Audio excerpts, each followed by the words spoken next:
And zoom in, zoom in. So how you doing today, Hope? Hopefully you're having a good day. Oh, Oh, we've got some other folks joining. Hey, how are you? oh, she's okay. She's good. Thanks for asking. Awesome. Hi, Sheila. Hi, Des. Welcome back. Hello. Hello. Dang, my video Uh, isn't working. Sometimes it does, sometimes it doesn't. that's quite all right. As long as you can see me and see the screen, we are all good to go. Alrighty, let's check. Oh, here we are. Ta-da. All right. YouTube is up and running. Let me make sure that sound is off so we don't get an echo over there. Yeah, cool. We're all set up. Okay. And most importantly, let's share the screen so you guys can see what's going on.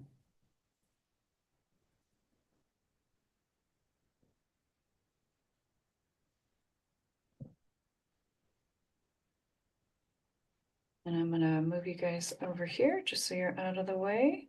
Um, so welcome to Text Tuesday. We're helping folks get ready for their, brand new year and setting goals.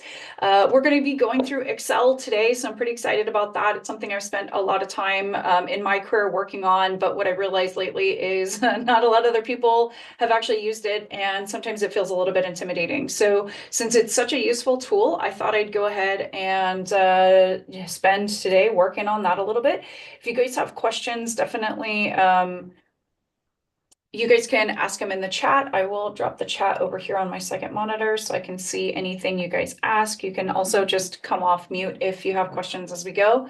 And we'll just have some fun and see what we can do with it. I have a couple of examples for us to use, and we'll go live into a spreadsheet. So if you have your screen up, you'll be able to just pull up any type of spreadsheet program. If you have Excel, that's great because it'll look fairly similar to what I'm showing. But if you have like Google Sheets or something else, most everything will be the same too. And if we get really lost anywhere, just again, let me know. I can always pull up, Google Sheets as well, and we can kind of do a comparison if we're kind of can't find where a menu is or something got moved as far as a button. But I love working with people that are, trying to start a new business or maybe just get more organized in their life. I meet so many amazing people with great stories, and I just love talking to people, getting to know them a little bit better, and finding ways to help them. So this is my Business Foundations Masterclass. On Tuesdays, we do Tech Tuesdays. So we go through a different piece of software each week. These are recorded and they go on the YouTube channel. So I know sometimes I talk a little bit faster. Maybe you want to watch it again or share it with a friend. We'll send out the link to the YouTube channel, and you can always watch it again or look for other classes that might be of interest to you. I do like to keep it interactive, so don't hesitate to, ask a question if you're confused or lost, or just maybe have something specific that you're working on that you need support with. So if we haven't met before, hi, my name is Nikki Green. I am a 7-time published author, and we didn't update this slide. We updated it in the other one. I have 2 new books coming out, so I have to make sure it's updated all over the place now to talk about the 2 new books. And also last year I spoke on over 200 stages here in Chicago and all over the US.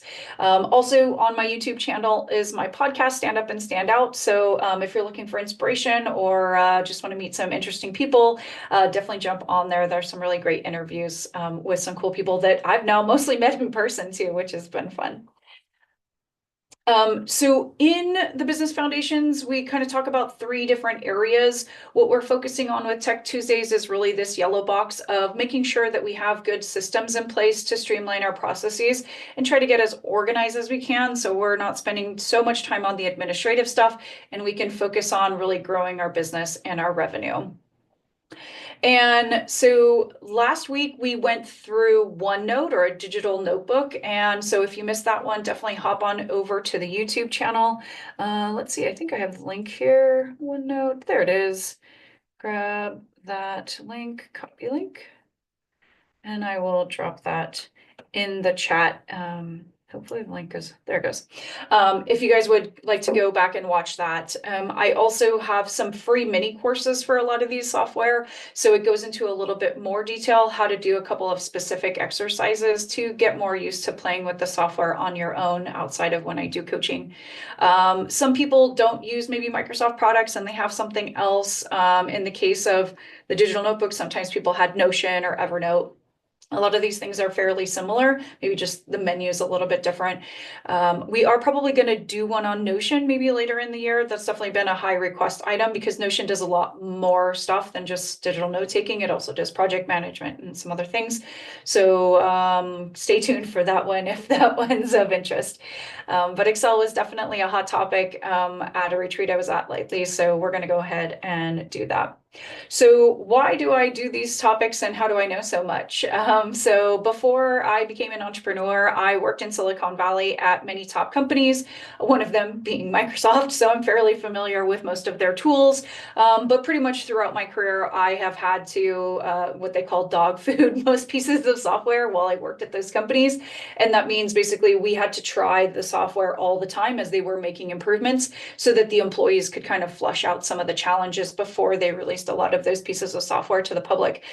So I pretty much got used to over 20 years not knowing how anything worked well and just having to get in there and get it to work for me. And so I like to do this with my clients to help them kind of alleviate some of their tech fears and realize most of the time you're not going to probably break something when you're in there, and you'll learn something along the way. And sometimes you guys even teach me how to do stuff that I didn't know how to do either. So it's a fun learning experience both ways. So how this came about too is I do this exercise with my clients called Walk the Wall, and we go in depth through the business and talk about what are you doing in each of these pillars and what type of software are you using, how much are you spending, is it making sense for where you're at in your business, and what your skill level is to use the different pieces of software. And then we kind of right size a lot of that to make sure that you're really investing in products that you're going to use on a regular basis and that are really helping you drive revenue, and not spending too much money on things that maybe you don't even know how to use or aren't very useful for where you're at with the amount of clients and things that you're trying to support. So most people end up looking like that when we start doing this exercise, because I don't think people realize how many pieces of software that they have. They start overlapping things, or someone recommends something to it, or maybe it's on a Black Friday sale and you get it. And trust me, I've done it too. I remember getting a great sale on Thrivecart way back when I started my business and had no idea when I was ever going to use it, but everyone kept telling me I needed it. And it took me almost 3 years before I started implementing it in my business. And now I love it and I use it all the time. There's probably one for the list. We'll add Thrivecart in there so we can do some other tutorials on that in the future. But spreadsheets are a great thing that, one, you can even just organize this information. For some of you guys, you might have gone to last Wednesday's class where we talked about how much we're paying for all of these subscriptions. And so the first template I'm going to show you guys is how I keep track of my subscriptions, and then you guys can use it for tracking yours as well. You can also do this for your personal subscriptions, because I know right now we've got, Netflix and maybe something for football, so you can catch all the playoff games and the Super Bowl, any kind of things you might have a subscription for, even things that aren't software, maybe the gym or something else that we're getting started as we kick off the new year. And so a spreadsheet's a great way to organize those pieces of information and find them all in one central place. And sometimes I even add things like links, so I can go find that piece of software again, if it's not just immediately an app on my desktop. So let's get started. I will go ahead and pull up a sample spreadsheet to talk about subscriptions, and we will go from there. Let's see.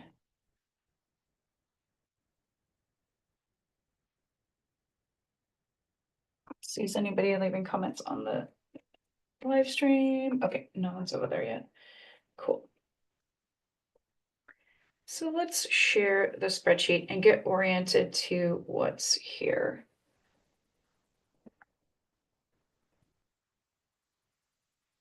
All right, and feel free to follow along as you go. When you first open a spreadsheet, you're going to end up with something like this. It looks completely blank. There's just a lot of rows and columns.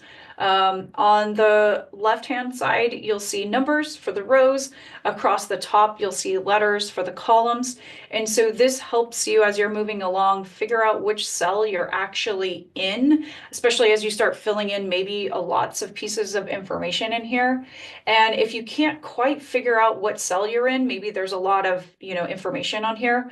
There's a little cheat right here that will actually show you in this top left-hand corner is, oh, I'm in cell C2. And so what's really handy is, let's say I want to go to H5. I can actually just type it in there and my cursor will jump.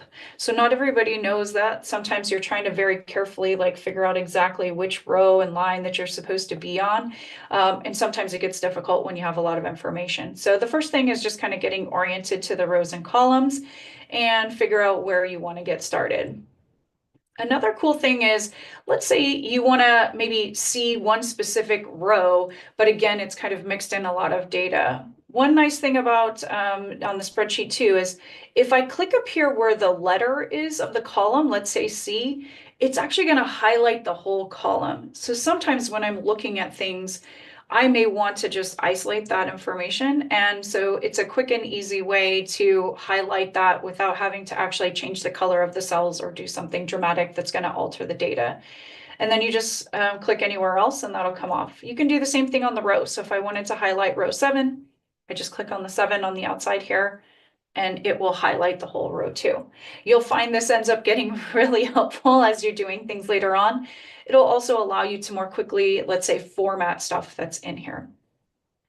So I'm going to show you my kind of template billing tab here, and you guys can do this along with me if you want, and I'll show you how to do it. So across the top, in row 1, in each of the columns, I put a header of the different things that I wanted to track, in this case for my different subscriptions. You can call these things whatever makes sense for you. This is just an example for that I made. Just so I can do it again with you guys, I'm going to insert a row above this and I'll show you how to just type right in there and change the colors. So here you see I clicked on row 1 and it's all highlighted. If I go up to this second menu right here, it says insert, and I can actually insert a column. If this silly thing would get out of the way, I would be able to see it a little better.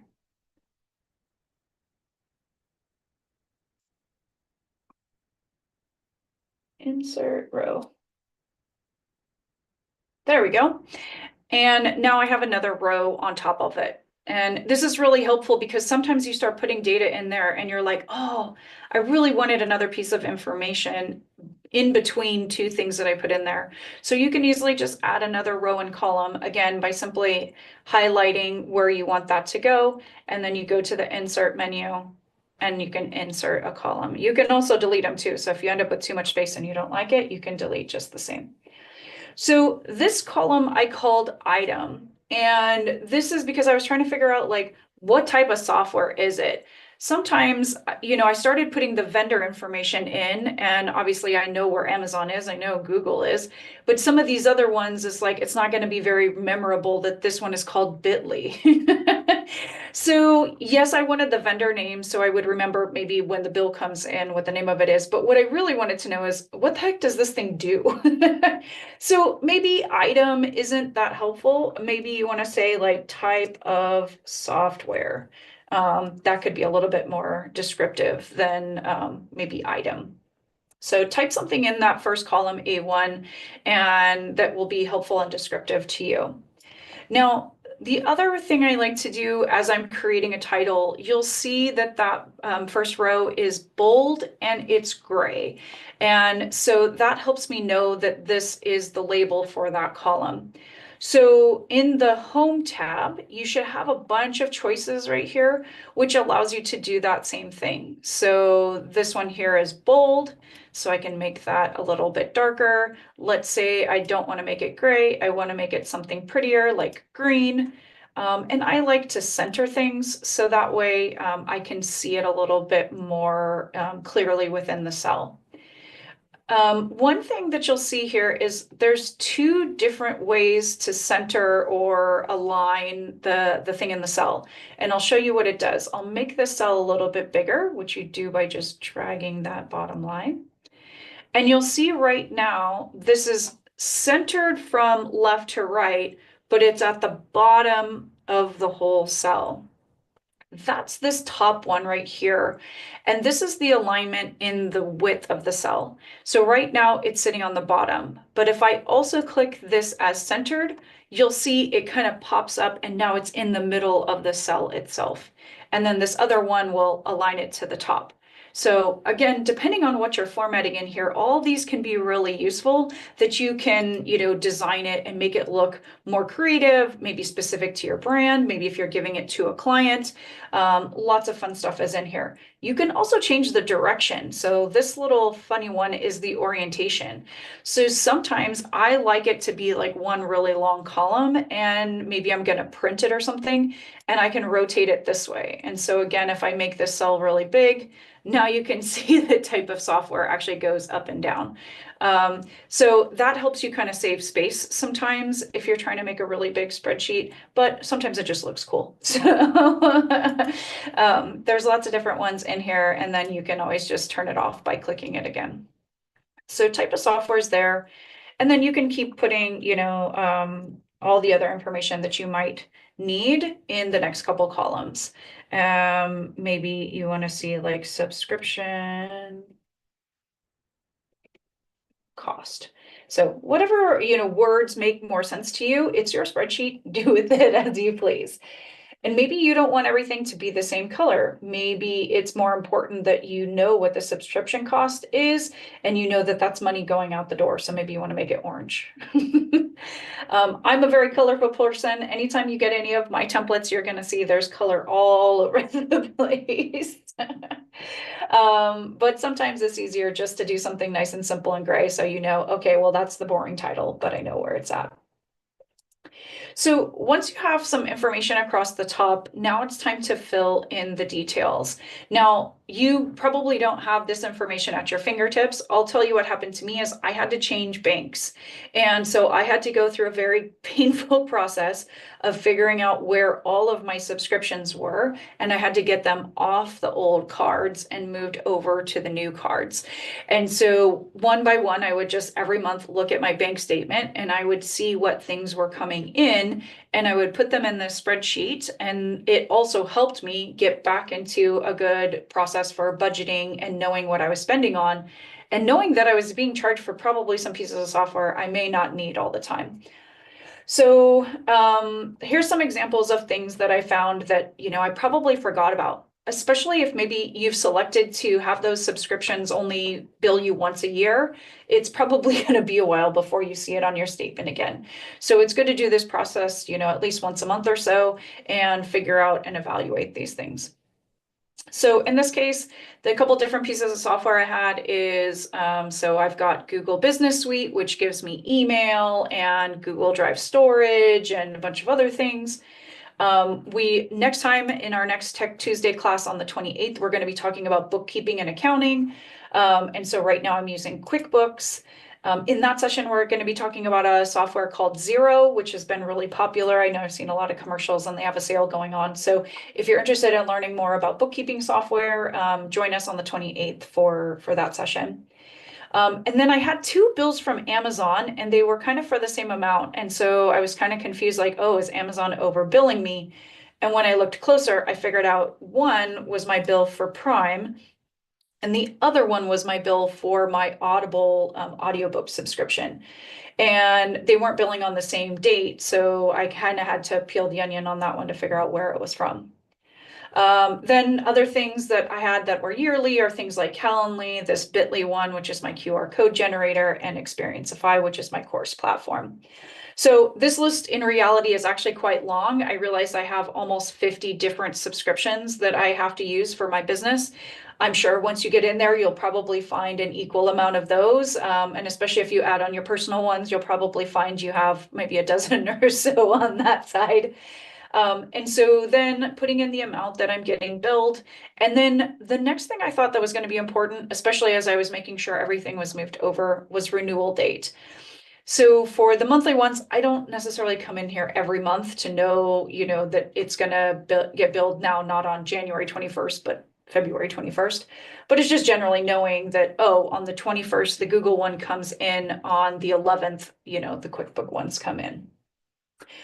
And then sometimes I have just like a generic column that's for other notes or links or, something that I might need to keep stored here together so that I can quickly like understand if I'm getting billed properly. So for Google, it is for each of my domains, but it's also per user. So one of the confusing things when I looked at it and it said, oh, it's only $10.20 a month. Just kidding. And again, if you go back to last Wednesday's recording on subscription overload, we talk a little bit about like how these different ones work. But so for my Green Chameleon Collective, which is the name of my business, I have just one user, and that one is the $10.20 a month. But on my other domain, the Nikki Green, I actually have two users because I have an email for my virtual assistant, which is hello@the-Nikki-Green. And so for her to be able to use email, I have to pay for a second user, which is also charged at $10.20 a month. So for two domains and essentially three users, it's $20.40 on that one, $10.20. So this ends up being $30.60. So sometimes it's important to review these things. The other thing I talked about last time is, sometimes you might have contractors working for you and maybe they come in and they use a piece of software and you have to get them a license, but then maybe they leave and you don't replace them or you don't do that project anymore. And so those are good times to maybe reevaluate, oh, do I actually need another user on this account? Or maybe I can save money by reducing it back down to something less. Did you have a question, Sheila? I thought I heard a comment, just wanted to check. The other thing that we talked about last week was being able to pause your subscriptions.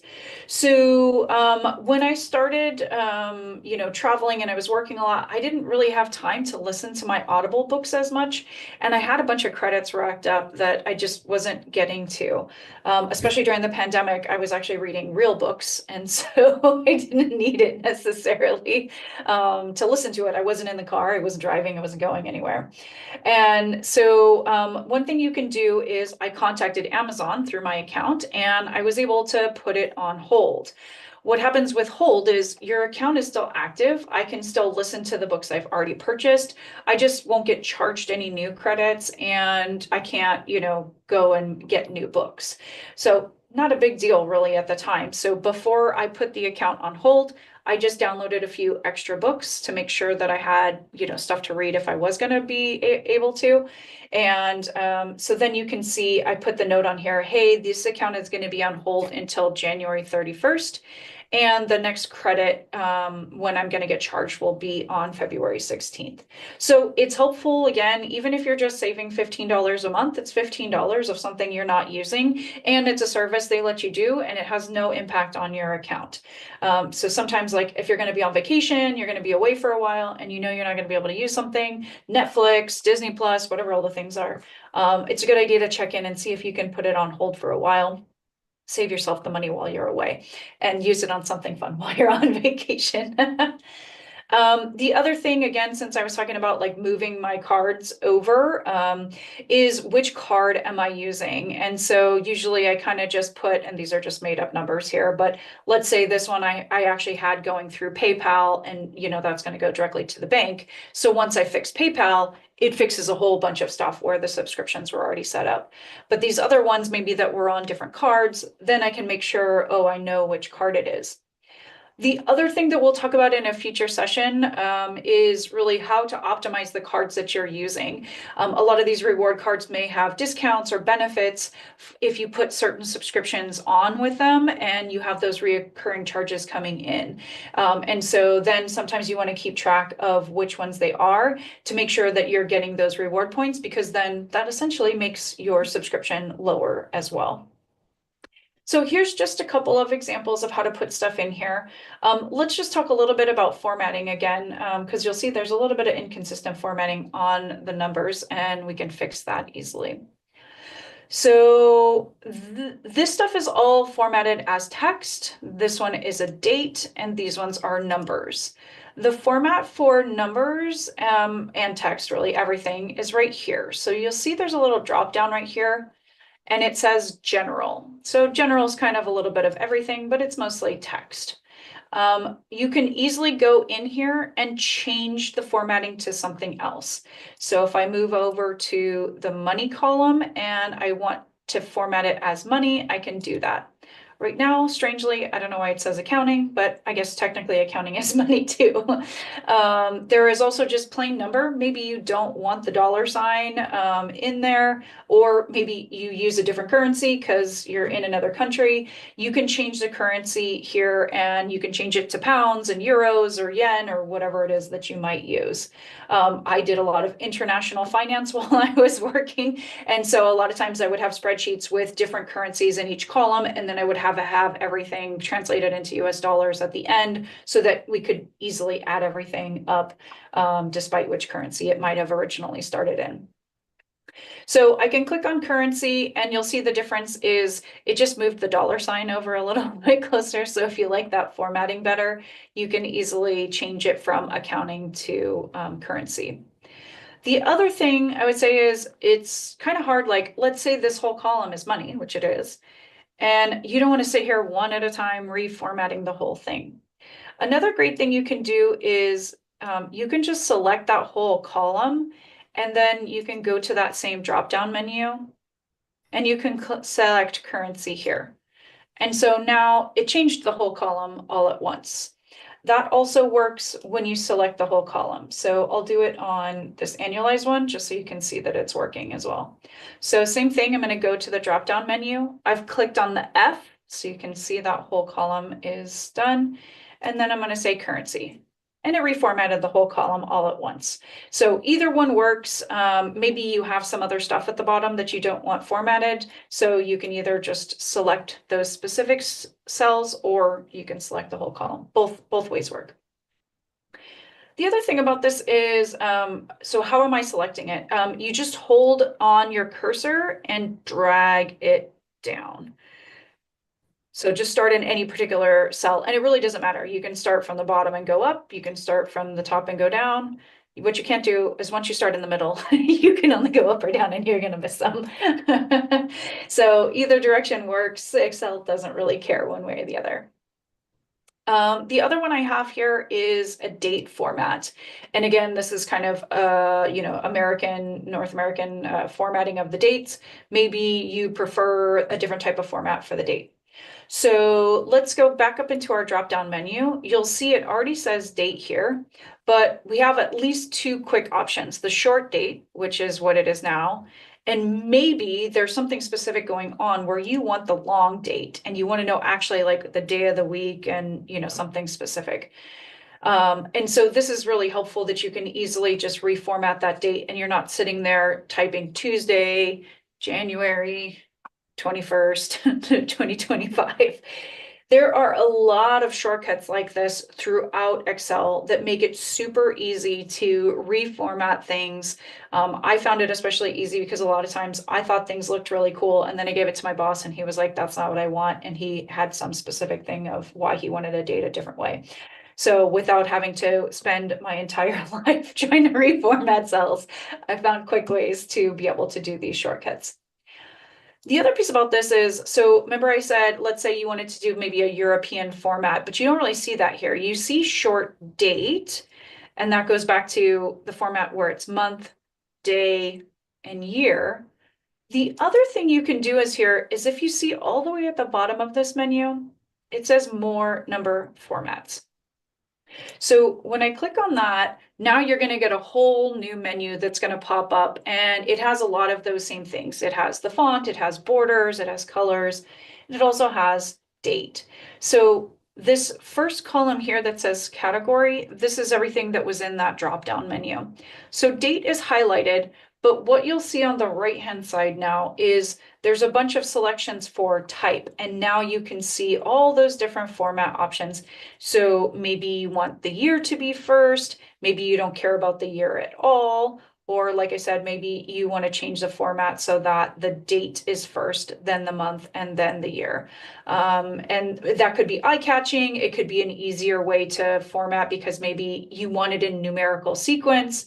So let's just change it like that so we can see it a little bit more clearly. Or maybe you get tired of guessing what number is what month. Sometimes that happens to me too. So there you go. So now you can see consistently all of these are renewing at some time in 2025. The month may or may not matter to me, but I can see very clearly the date. So that's really what I need to know. Oh, okay, is it on the right card? Have I moved it over? Do I have money to pay for it? All those good things. That part's pretty straightforward. And then let's just talk about this annualized column in the term. So you can see here, I put monthly on some and yearly on others. So depending on how you've chosen to pay for your software or what options they even make available, a lot of times you'll get a little bit of a discount if you pay for it yearly versus paying every single month. But then a lot of times that locks you in. And if you do want to cancel or pause, you really can't do those types of things. So I do like to keep track of, whether it is a monthly subscription, yearly. I even had a few things that were quarterly, which is kind of weird, but basically I pay for it once every 3 months. And so I just wanted to keep track of all those differences. So annualized was a way for me to see, well, over the course of a year, how much am I actually paying for each piece of software, but also collectively the total software. This was helping me to evaluate whether I liked the software at all. And so in this case, I actually made a formula. And so you don't have to try to go back to the website and figure out how much it was and pay for it that way. You can basically just type things in here. So if I go to a blank cell here, you just find on your keyboard the equal sign. It's usually at the top up by the back sign. Any formula you want to do in Excel, you start with the equal sign. Then you can just put in a number, like let's say 12. You add the plus sign, 12, 24. And I've already formatted everything for money, so it automatically formatted that column. Same thing with minus, so equals 24 minus 12, and then that disappears. Maybe you've done this and visually you can see the final answer, but you want to remember what the actual formula was. Right here in this top bar here underneath the menu, you can go back and see the formula at any time. So maybe you made a mistake and instead of typing 12, you typed 13. You can easily go back in and you can even edit right from here versus in the cell. So it's really a convenient way to be able to have the total amount there summarized, but if you need to go back and change the formula at any time, you can easily do that. And so this particular formula that I had for Google for the annualized, it's just basically whatever this amount is times 12. But you'll see this says C3 times 12. I didn't write 3060 times 12, which I could have done. It would have given me the same answer. What I did is I used the cell itself to create part of the formula. The benefit of doing it this way is because then if for some reason that subscription changes, which we definitely talked about in the last workshop, a lot of these companies are raising their subscription costs and, claiming a lot of reasons why they're doing it. But it allows you that, okay, quickly you just change that monthly amount and then the annualized amount will change with it. And you don't have to remember where you put that number in another piece of formula. It will automatically cascade forward. So how do we do that? So let's go back to, oops, escape. I'll go to a blank cell. So I'm going to use my equal sign. Let's say we'll make something up, right? That I need to use this one right here, which is C9 for my Bitly subscription. And now I'm going to use the time sign, which is the little itty bitty asterisk. And I'm going to do that times 12. So I just type 12 in. And then that will magically do the formula. The other thing you do, let's say you actually, maybe you want to add two things together. So we can do that as well. Let's add our entire column of annualized to see how much we're doing. So you'll see I have F9 and you'll see that it's making a little running box around it. So you can see which one you've selected. I'm going to do the plus sign, the next one. Now you see it also changed color. The first one was blue. The second one is green. Another plus sign, this one. Now we're purple. Now we're green. Now we're pink. Now we're, I'm not sure, orange maybe. And back to some sort of blue again. So now I've taken everything in that column and I've added it together. So now I have a formula that will tell me how much overall I'm spending on all of these subscriptions. Let me go ahead and make that a little bit bigger too, so that you guys can see it a little bit easier.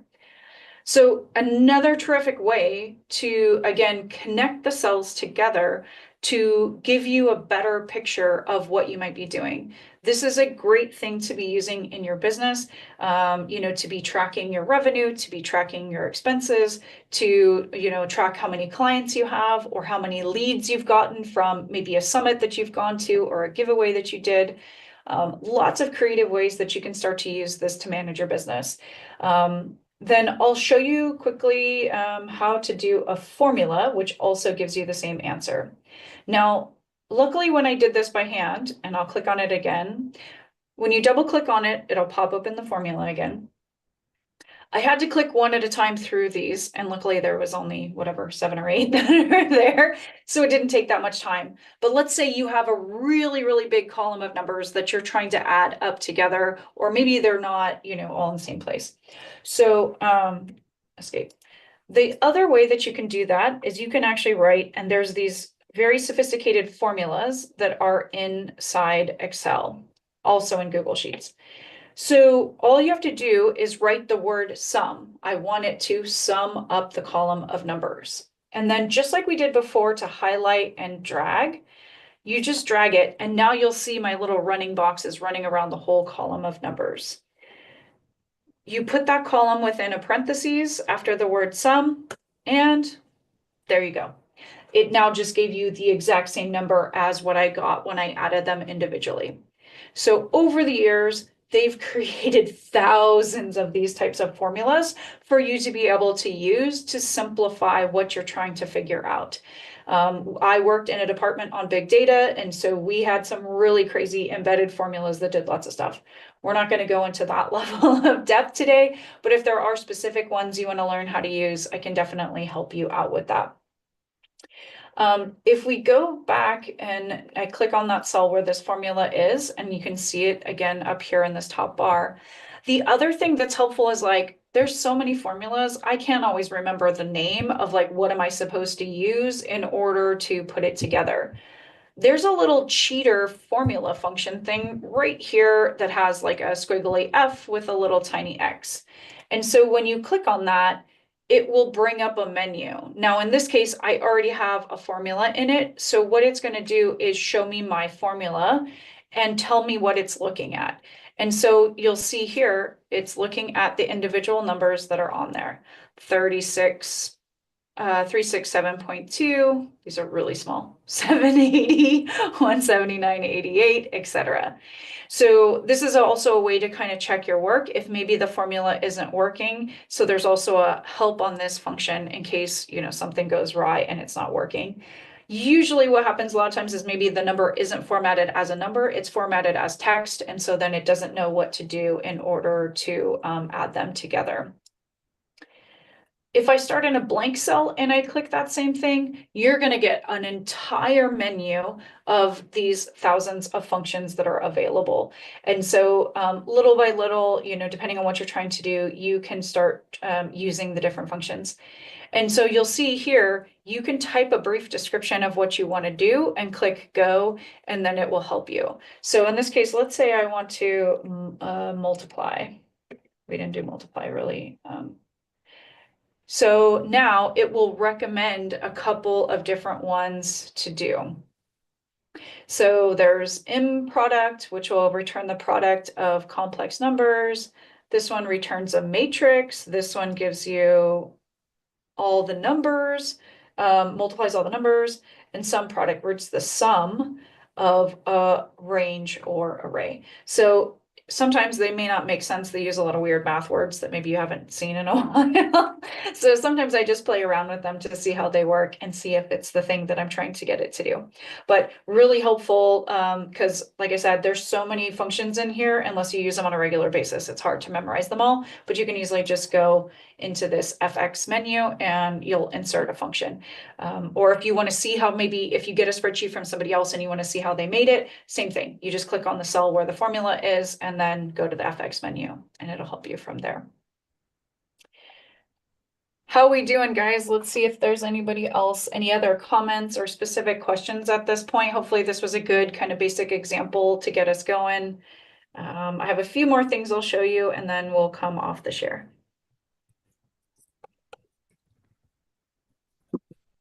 Awesome. Glad you guys are loving it.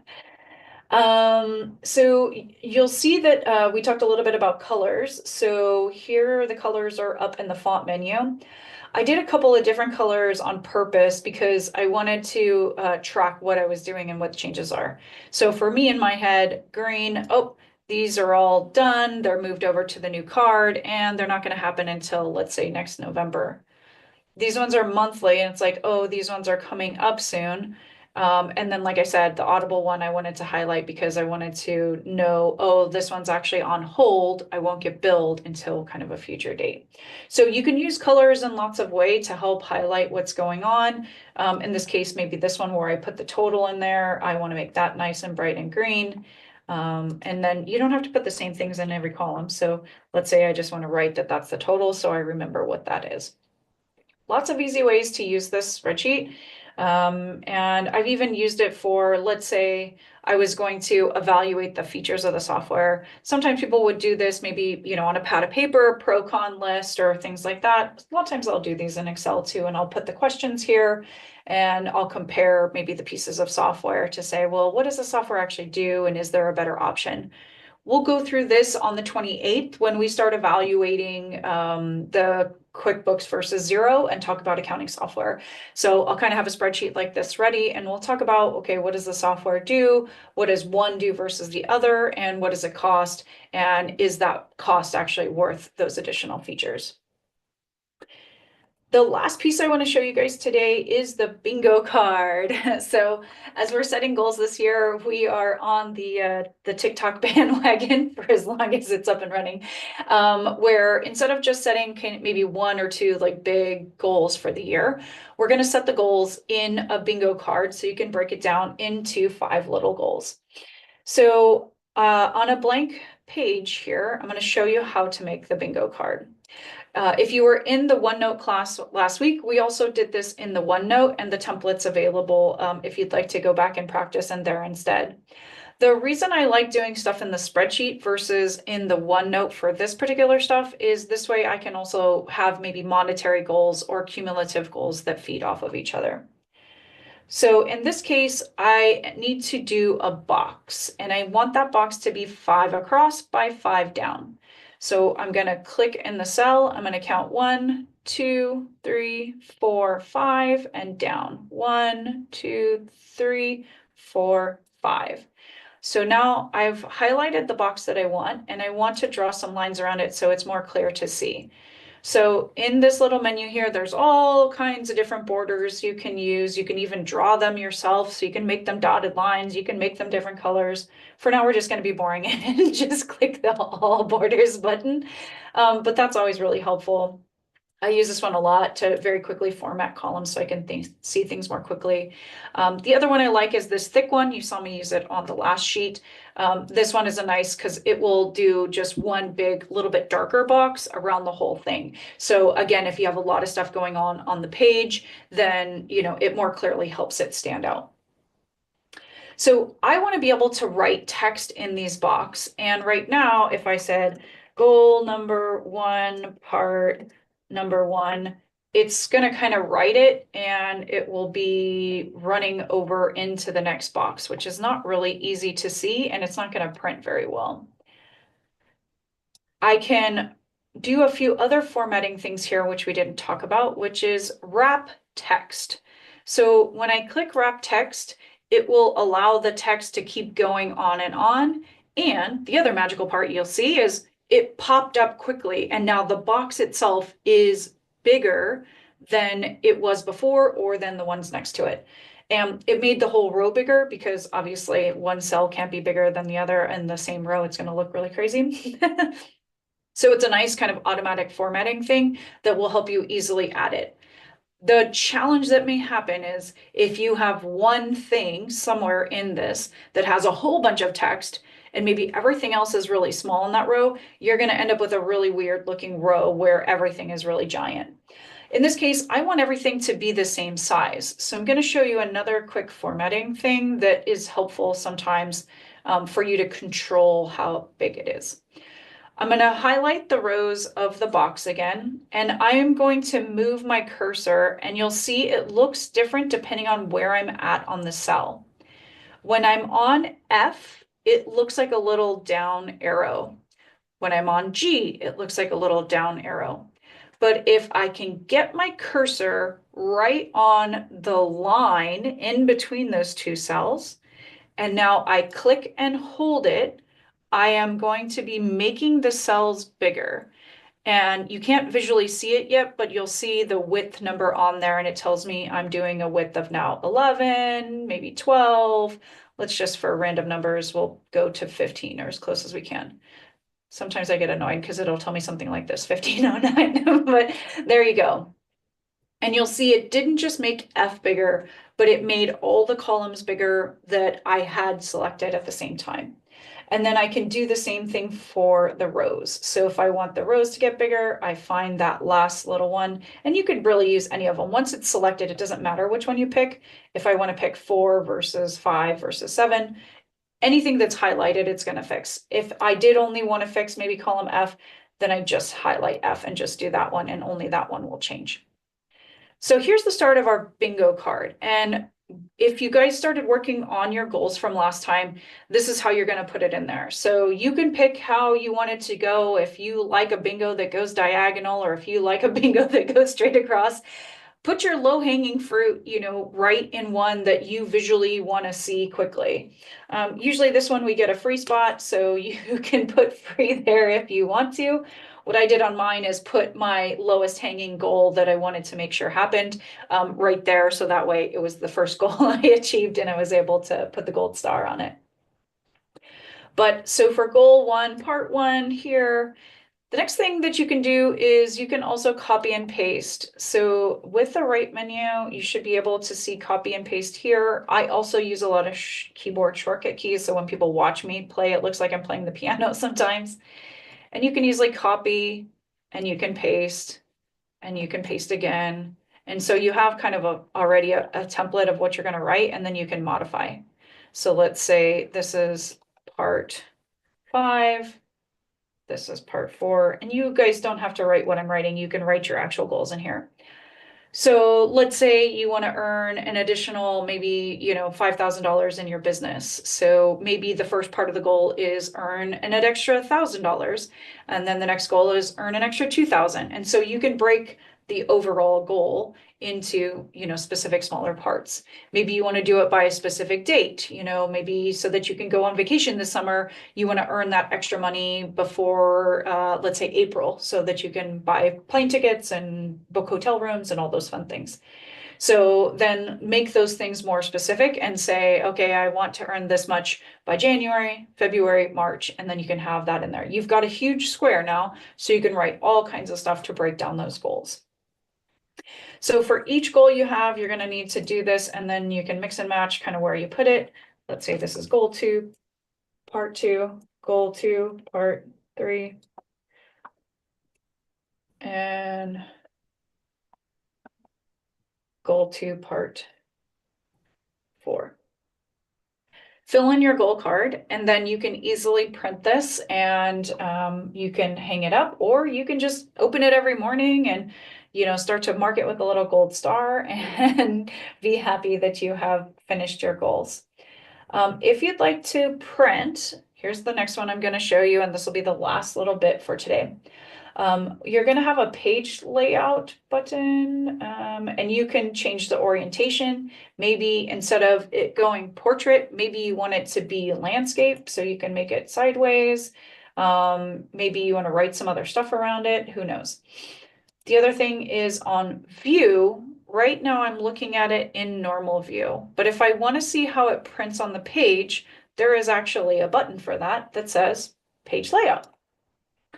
So now I can see, oh, well, how big is it? How much of the page is it taking up? Did it all fit on one page? Did I make it too big? And this allows you to adjust it. So maybe if you want to make it much bigger, or maybe just make the font bigger, or maybe the colors look weird, it just gives you a nice view that you can change it. The other thing you can do is this one, which is called Page Break Preview. Wow, that one got really tiny. Let's make it a little bigger so you can see what it's doing. This one, it looks similar to the normal view, but you'll see there's this blue line around it. What this blue line allows you to do is, let's say for some reason you want extra stuff, extra lines around it, you can easily widen that. And so now when you print it, it'll print this extra border of extra columns and rows. So that way, maybe if you want to like write something as it goes out there, or you're giving it to somebody so that they can use it, they have some extra space on there. And you can use this and still put some lines or maybe some text and, my big goals for 2025. And then you can have a nice big thing. We talked about Merge and Center, but we didn't talk about, we talked about wrap text, but not Merge and Center. So let's say I want this title to be on here and I want it to cover all these cells. So underneath wrap text is another one called Merge and Center. And what it does is it takes all 5 of those cells and it makes it into one. A little hard to see when it's white, so let's just make it green and then you'll see. Now I have one giant cell that covers 5 columns and my title can spread across the whole thing. So lots of easy little things. This is just a very small amount of the stuff that you can do with Excel, but I thought it would be a fun way to kind of combine the stuff we talked about last week with, our digital notebook and setting our goals, and also looking at our subscriptions and figure out how to do those things in Excel to kind of get us started on the year.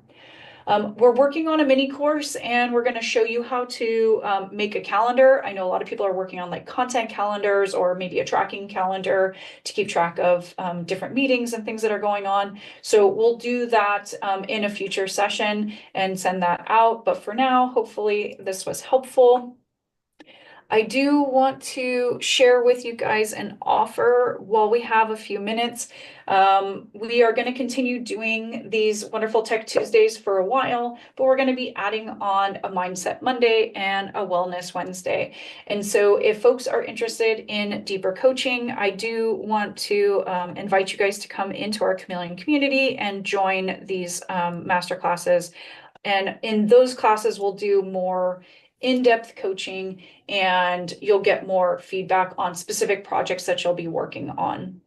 So that includes a lot of things in your business. I have a lot of athletes that are part of my clientele. So we work on some of their wellness aspects, and we have guest coaches that will be coming in talking about different areas of business, how to get more leads, how to better design your website, do traffic for your events and different things like that. So I'm super excited about all this fun stuff. Yeah, go ahead. Okay, thank you, Nikki. Yeah, Have a no good problem. day. Thanks, Sheila. Good to see you too. Come back anytime. I love having you. Thank you. Awesome. Hi, Des. How are you? Good. It was really, really good. Thank you so much for doing these. It really means a lot to me. I'm sure the other, ladies as well. Awesome. Yeah, and this is why we're putting them on the YouTube channel too, because I know sometimes the first time through gets a little bit overwhelming and people want to go back and watch them again. So we'll send out the YouTube channel links again, and you can always subscribe and then you'll get alerts when the videos are up afterwards. Is there any particular pieces of software that you're interested in for a future session? I'm learning Google Okay. Sheets Yeah. and trying to learn that whole system of storing things in there, sharing things. It's a lot for me, but it's something that I really would like to do. I like it better than Dropbox. Yeah, me too. Yeah. Awesome. Well, I'll put that on the list of potential classes for February because that has definitely been one that's confusing for a lot of people. So stay tuned and we'll add that to the mix. Which tool did she Thank you. mention? I couldn't hear her speaking. Sorry, what was that, Hope? Which tool did she mention? Oh, she was talking about Google. So, you know how there's like Oh, Google okay. Drive and, you know, then there's Google Sheets and they have some of their own products. So how to organize things in Google Drive. So that's definitely been a hot topic for a lot of people. Thank you. Yeah, absolutely. Alrighty, well, we are at the top of the hour. If you guys are interested, we are having a founder special, so it's only really going to be $500 for the whole year to stay in the next level courses. But like I said, we'll continue to do the free courses to keep giving out information and help get people the basics, because sometimes you don't know what you don't know until you get started. So I hope you guys have a wonderful start to your year. There's no class next week because I am actually on a cruise. I'm working on a cruise. So the next class will be on the 28th, and the Zoom link's the same, but let me go ahead and just drop it in the chat in case you didn't get a chance to register for the 28th. We'll be adding more courses, like I said, into February. I just have to get my February schedule squared away because I have a bunch of speaking events happening that month. So I don't want to commit to you guys and then not be able to show up. Quick question for you, awesome. Nikki. You're Sure. speaking, you mentioned you did 150 speaking. Are most of those in person or virtual? Just curious. Yeah, it's a mix. So sometimes when I go, I'll do a couple of things in person in the same place. So when I went to Atlanta, I did kind of 3 events within that week. And then a lot of times I'll be doing virtual events like this. So yeah, it's been fun because now since the pandemic, it's really easy to get virtual ones. And so I don't always have to travel and leave the family behind. So it's good. Hey, thank you for answering that question. Yeah, absolutely. Well, welcome to the community. It's great to meet you, ladies, and I hope this was helpful, and I can't wait to see you guys on the 28th. Have a good one. Bye.